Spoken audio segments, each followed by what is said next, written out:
learn about creating a web project which will not have web.xml. As per Java EE specifications, currently we can create a project which will not have web.xml. To do this, we need Eclipse and Tomcat. I do have downloaded an Eclipse, which is the latest version of it, and this is Eclipse Luna. And we will be creating a project which will not have web.xml, still it will work. To do this, the first step is to create a dynamic web project. Click on File, New, and you will have a dynamic web project. If you cannot see dynamic web project, you can go here, click on Others. You still can see.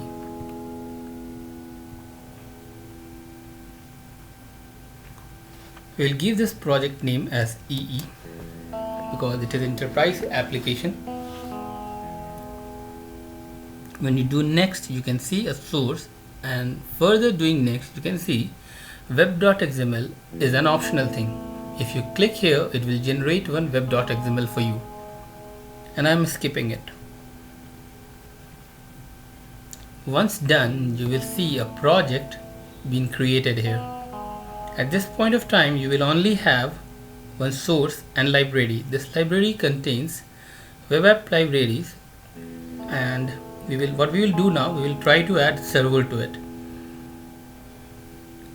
To do so, go to Properties, and there you can find targeted runtime. So here there is no targeted runtime here. Let's see if we do have server. You can create a new targeted runtime. I already have this. From here I will try to add Tomcat 7. So do next. You can download and install, or either you can browse and give the directory name. I have kept the same. I have kept the path ready. It is at eServer. All you need to do is to give the base directory where your bin is there. Do not give bin folder, always try to give the base directory. Once given, you can do finish and it will add Tomcat to this. I'm adding targeted runtime here so that we can run this project on Tomcat server 7. Now you can see you do have Tomcat libraries added to it. So at the first step, what we need to do is to create a class which will let this application know where our servlets are. To be very simple, we need to create a servlet.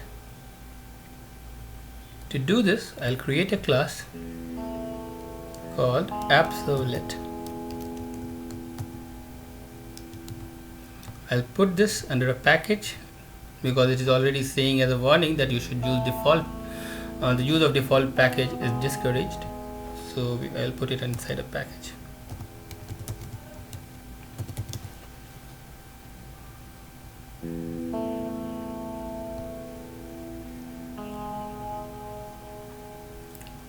Now we do have a package inside our source library, and we do have a class also. As we all know that to make it servlet, we need to extend it to HTTP servlet.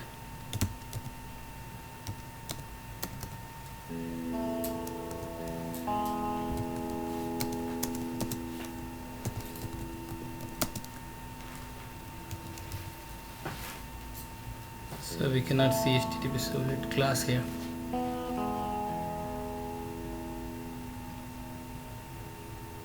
That is strange.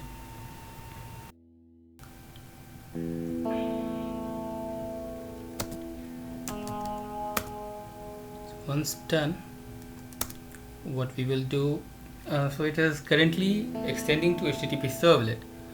In order to, because it is extending, it will ask you to generate a serial version ID. You can use the default one.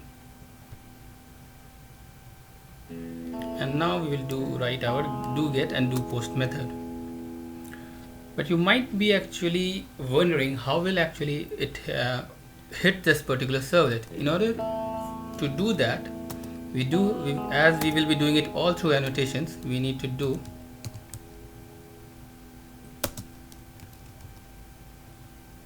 this is the annotation which we will do. This tells it that it is a servlet, and if you go here you can see the different parameters that you can give for the servlet. There is URL patterns.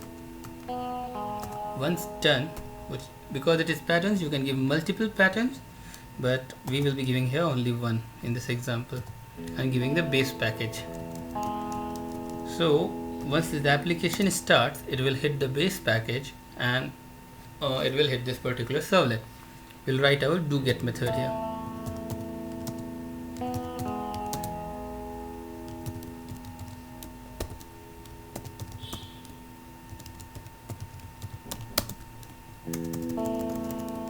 Sorry, it is servlet request.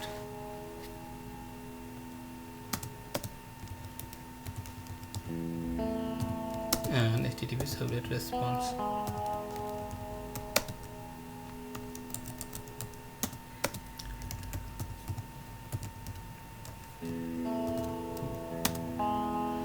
Now since this overrides, you can see this, there is an icon like this.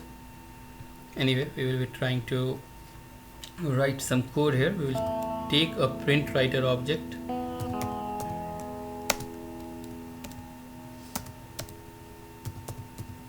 and we'll take this print writer reference from our response object. You can see that get writer is there. Once done, you can see that this is asking, there is an error here because we are not catching exceptions, so we'll surround it with try catch. Once done, we should actually have a finally method here. Not required, but as a good programming practice we should have it. We'll close our stream which we have opened. Okay, sorry, this out object can be actually out of it.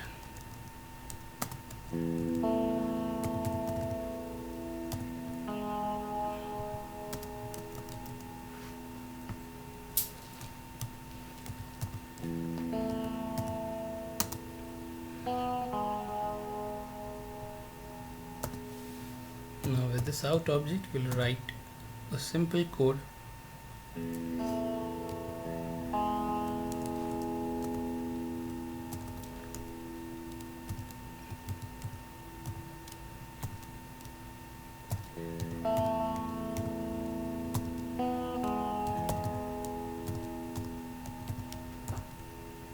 And let's close the HTML tag.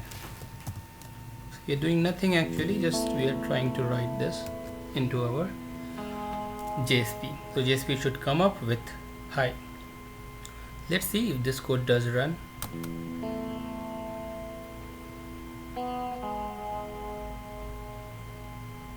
So asking which server it has to run, we have to run it on this one only. What I'll do, I'll try to use this option so that next time it does not come.